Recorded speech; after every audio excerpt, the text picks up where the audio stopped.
La petite histoire du jeu de rôle de JDR Factory, 14e émission, et là, coup de théâtre, on arrive dans le monde du jeu de rôle français. Et oui, messieurs, dames, avec un célèbre personnage, mais on va vous en parler tout de suite avec mon ami Romain. Générique.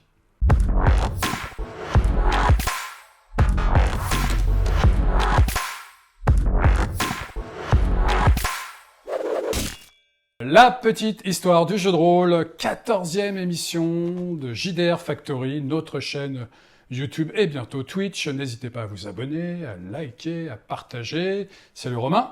Salut Farid. Salut Matt, salut Edouard. Salut Edouard, salut Matt. Et comme je disais, ouais, la surprise, coup de théâtre, on met un peu de côté, je crois qu'on a fait que des jeux de rôle américains, canadiens, d'Amérique du Nord. Là, de fait, oui. Et parce que chez nous, ça n'existait pas encore. Et oui. Et là, on traverse l'Atlantique.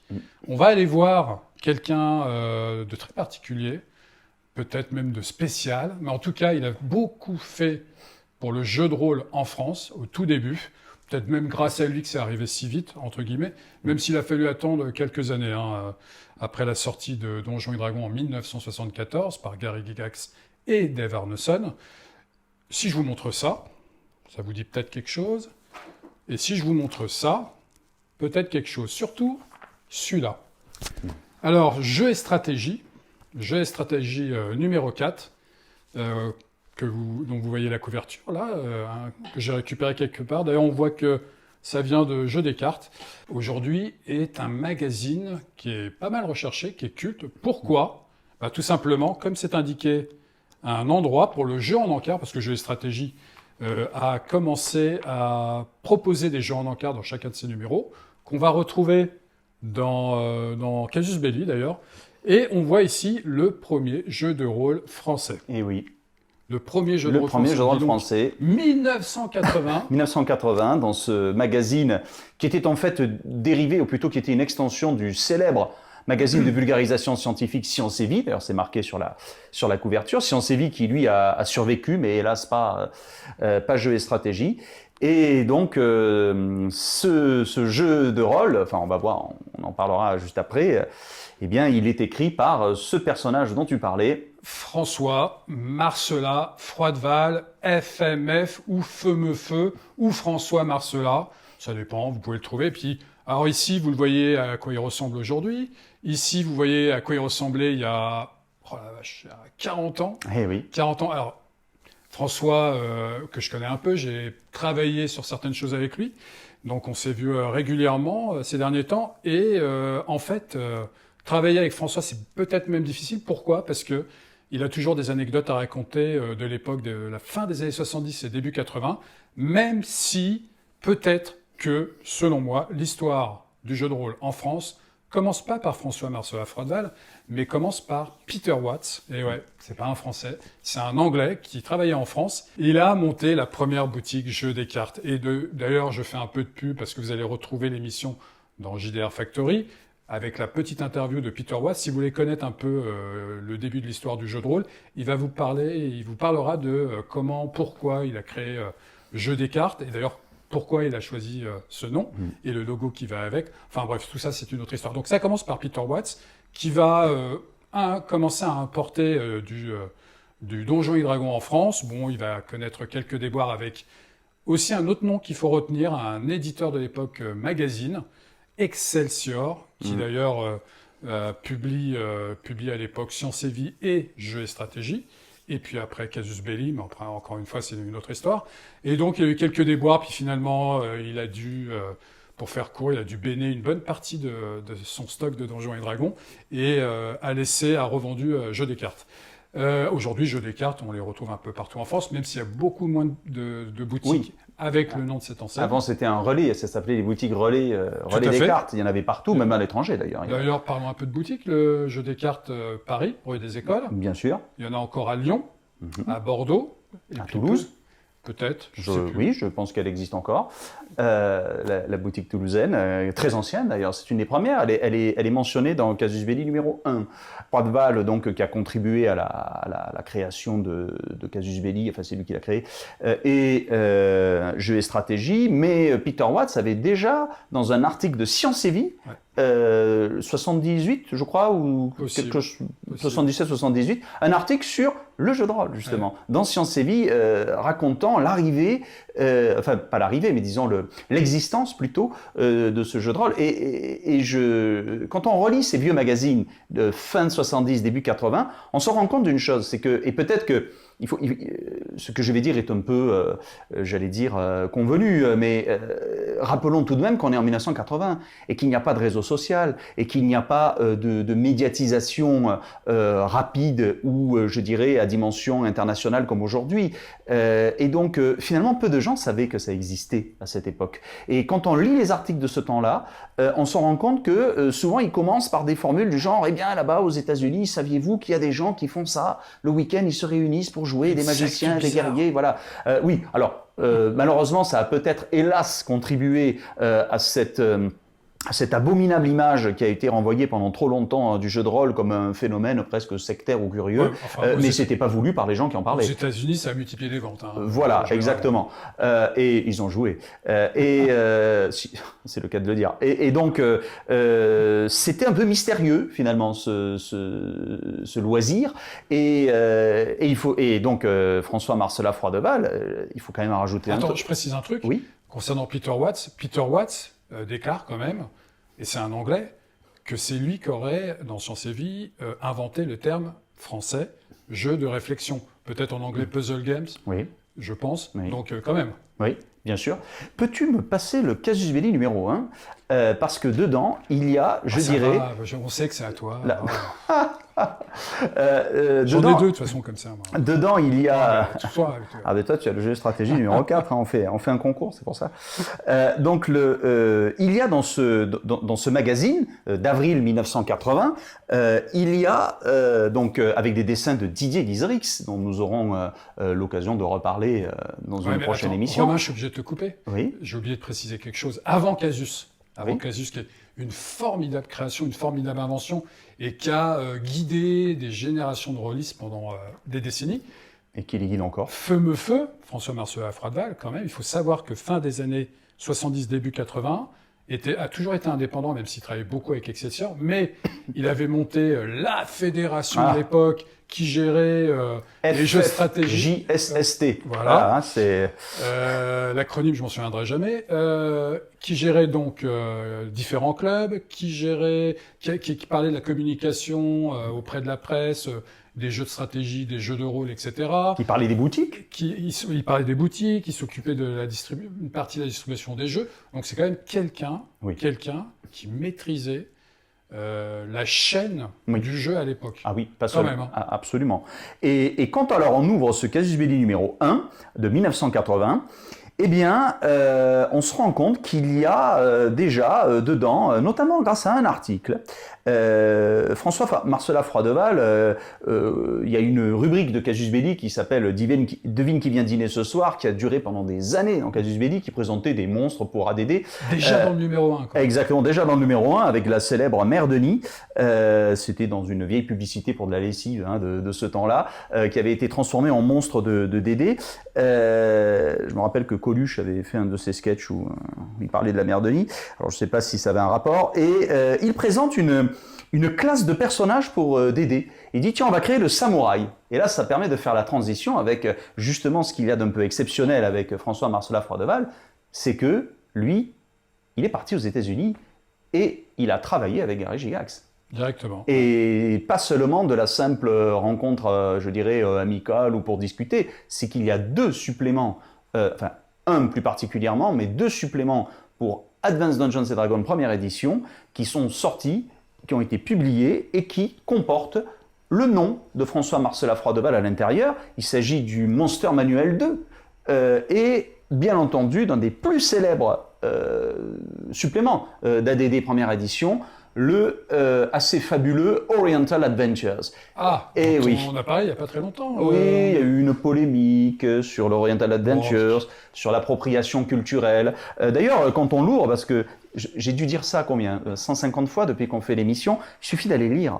Et on se rend compte que il y a des Japonais qui ont servi, ils sont 6, et 5, pardon, ils sont cités par Gary Gygax et qui ont servi pour critiquer, améliorer, étudier ce qui était dit sur le folklore, les légendes et l'histoire japonaise dans ce supplément. Je n'appellerai pas ça du coup de l'appropriation culturelle. Bon.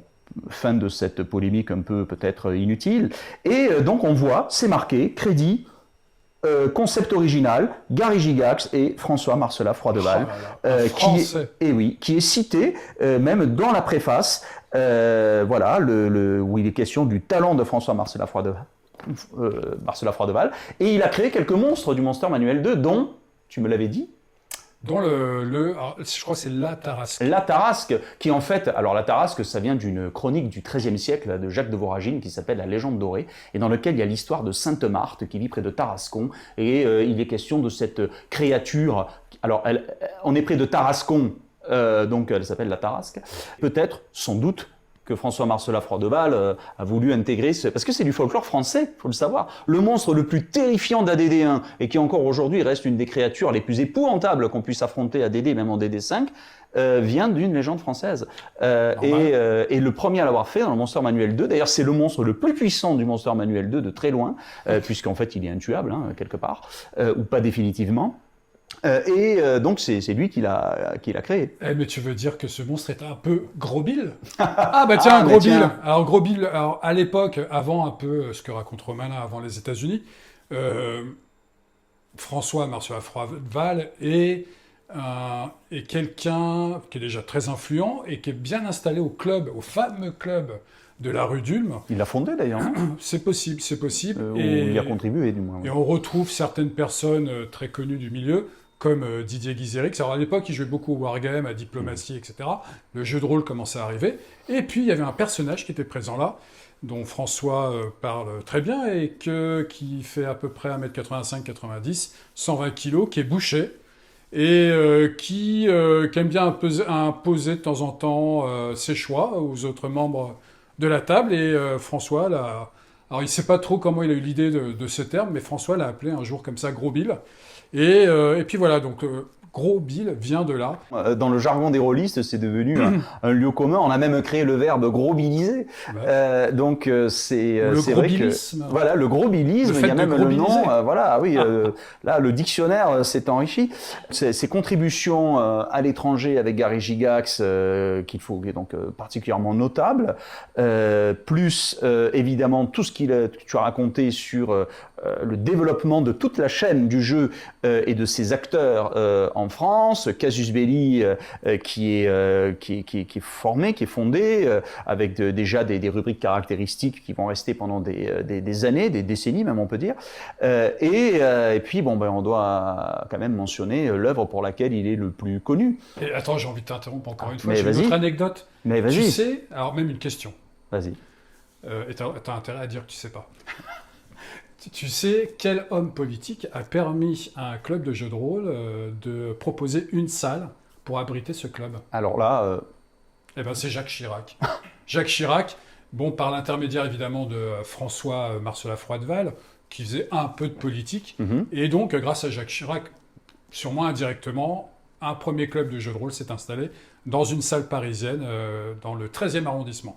Donc, François revient des États-Unis et il avait déjà quelque chose en tête par rapport à ses parties de jeux de rôle, et d'ailleurs qui devait être un roman au départ. Et il en a perdu, je crois, les fichiers. Et donc, du coup, il en a fait 2 autres projets, un wargame et une bande dessinée. On parle bien entendu des Chroniques de la Lune Noire, l'histoire de Wismeril. Alors ça a fait beaucoup pour sa réputation même internationale. C'est le jeu. Alors le jeu dont il est question, le wargame, c'est un wargame culte, Ave Tenebrae. Salut les ténèbres, qui a eu une extension Fief et Empire d'ailleurs quelques temps après. Alors c'est du wargame avec symbole OTAN, enfin je veux dire classique, hexagone et tout. Et alors ce qui est assez amusant, c'est qu'il précède finalement toute l'écriture de Chroniques de la Lune Noire, puisqu'il contient en lui-même des éléments narratifs ou sur l'histoire qu'on ne découvrira que progressivement dans la bande dessinée. Et puis voilà, on en arrive donc. Et oui, et on en arrive au premier jeu de rôle français qui n'est 1980. 1980, Alors, jeu de stratégie. 1980, c'est la même année que Space Opera, que Dragon Quest, Top Secret. Bon, il y en a plein d'autres, il y en a d'autres, mais vingtaine, trentaine. Hein. Voilà. Mais quand même, le premier jeu de rôle français. Alors, et voilà à quoi ressemble le premier jeu de rôle français. Là, vous allez dire, bah non, c'est un jeu de plateau. Il y a un plateau. Il y a des pions ici. D'ailleurs, les pions, je les trouve très sympas. Ça fait. Oui, mais tout le design de la carte est assez remarquable pour l'époque. Rappelons qu'on est dans un magazine en plus, et les pions ressemblent à s'y méprendre dans leur graphisme et leur concept même, je dirais, de règles à ceux d'Ave Ténébrae, qui vient après. Hein. Ave Ténébrae, c'est après. Et d'ailleurs, moi, je préfère même les pions parce que ça me fait penser à Russ Nicholson dans le style. Et d'ailleurs, comme pour tout pion de wargame, on voit les caractéristiques directement sur les pions. Alors c'est un jeu de rôle sans maître de jeu. Hein. Alors sans maître de jeu, il y a une intelligence artificielle. C'est ça, c'est un jeu de rôle coopératif.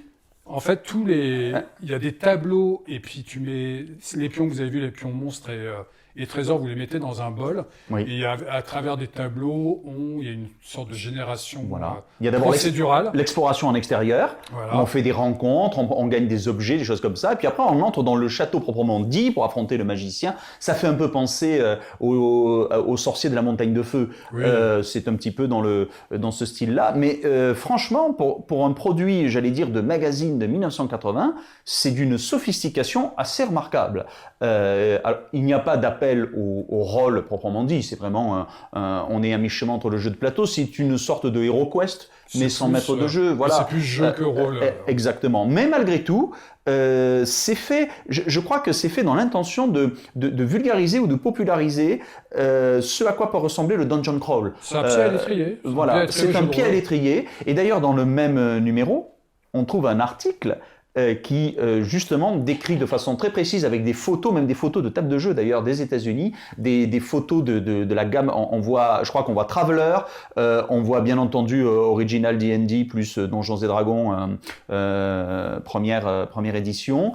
On voit pas mal de choses qui présentent au public français cette mystérieuse activité donc qui est le jeu de rôle. Donc c'est ce magazine Jeux et Stratégie numéro 4 a été le véritable on a allumé la mèche qui a fait exploser la pratique du jeu de rôle en France, et on ne peut que reconnaître les mérites de Froideval d'avoir introduit comme cela ces jeux qu'on trouve dans les boutiques dites spécialisées et qui nécessitaient à l'époque d'être parfaitement anglophone, puisque de toute manière il n'existait encore aucune traduction, ça n'était pas encore à l'ordre du jour. Et c'est pour ça qu'on trouve d'ailleurs souvent un jargon franglais. J'ai remarqué d'ailleurs que dans une publicité pour l'œuf cube, le magasin qui existe depuis 1977 d'ailleurs, rue Linné à Paris, dans Casus Belli numéro 1, mentionne les wargames, et il mentionne un autre type de jeu qui n'appelle pas le jeu de rôle, mais qu'il appelle, alors c'est bizarre parce qu'il appelle ça les role-playing. C'est tout. Il n'est pas games derrière, il met les role-playing, donc qui était dans son catalogue à l'époque, puisqu'on pouvait effectivement dans ce genre de magasin accéder à ce genre de jeu qui restait coincé outre-Atlantique. Voilà. Alors, pour cette 14e émission, nous introduisons l'arrivée du jeu de rôle en France avec Peter Watts, François Marcel Froideval, mais quand même surtout grâce à un magazine, et sûrement le patron d'Excelsior, donc Science et Vie et Jeux et Stratégie. Jeux et Stratégie pour beaucoup d'entre nous qui commençons à avoir un peu de bidon, un peu d'âge. Voilà, c'est... par exemple, ça c'est 2 numéros cultes pour les rôlistes. C'est des numéros qui à l'époque nous faisaient des petits fourmillements dans le ventre, même encore aujourd'hui. Ça faisait rêver, tout simplement. Et je vous invite à les découvrir. Vous pouvez les découvrir en ligne ou si vous arrivez à les trouver d'occasion. C'est déjà à l'époque, il y a des articles, les réflexions sont déjà modernes. Et c'est un must-have, c'est quelque chose Oui. qui est intéressant d'avoir en tête de lire. Donc voilà, voilà, le 14e émission, merci Romain. 14e émission, Déjà. merci Farid. Donc encore une fois, nous introduisons le jeu de rôle français, là, pour la première fois. 14e émission quand même, mais on est 6 ans après Donjons et Dragons, enfin l'arrivée de Donjons et Dragons. Et quelques années à peine avant l'arrivée des premiers, si je puis dire, véritables jeux de rôle de création française dont nous aurons l'occasion de parler Dans en pas leur très temps. longtemps, dans pas très longtemps. Voilà. Merci à tous. Merci. Merci à Matt, merci à Edouard, et on se retrouve pour une future émission. Ciao. Au revoir.